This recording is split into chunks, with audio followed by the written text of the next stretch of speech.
உலகத்தில் அமைதி நிலவாதோ? அன்பும் கருணையும் வளராதோ?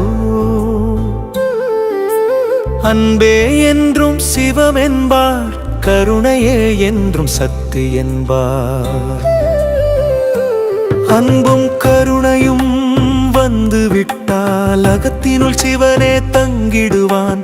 தெய்வ புலவர் திருவள்ளுவர் திருக்குறள் என்னும் பொக்கிஷத்தில் அன்பின் தேவையை உரைத்திருப்பார். அதனை இங்கே நினைத்திருப்போம். அன்பில்லாதவர் தனக்கென வாழ்வார், அன்புடையாரே பிறர்க்கென வாழ்வார். அன்பின் வழியே உயர்நிலை என்றார், அன்பிற்கும் உண்டோ அடைக்கும் தாழ் என்றார். அன்பில்லாதோர் உடம்பு என்பது என்பு தோல் போத்திய உடம்பென இகழ்ந்தார்.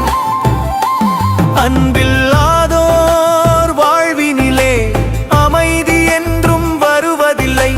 அன்புடன் வாழும் மனிதனுக்கு துன்பம் என்பது ஒன்றுமில்லை.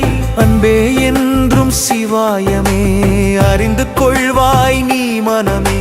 வீடும் மனையும் செல்வங்களும் விரைந்து சேர்த்த சொத்துக்களும் தேடும் நிம்மதி தருவதில்லை. நம் தேவைகள் என்றும் நிறைவதில்லை. ஆடி ஓடி உழைத்து வாங்கிய ஆசைப்பட்ட பொருள்கள் எல்லாம் ஆயுள் முழுவதும் நம்முடனே அப்படியே என்றும் வருவதில்லை. ஆண்டவன் சிவனின் அருளை பெற அன்பை தவிர வேறு இல்லை.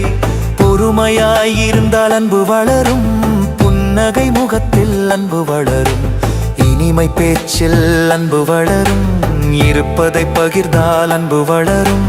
அடுத்தவர் துயரில் கலந்து கொண்டு ஆறுதல் தந்தால் அன்பு வளரும். தன்னை போல பிறரையும் நினைக்கும் தன்மை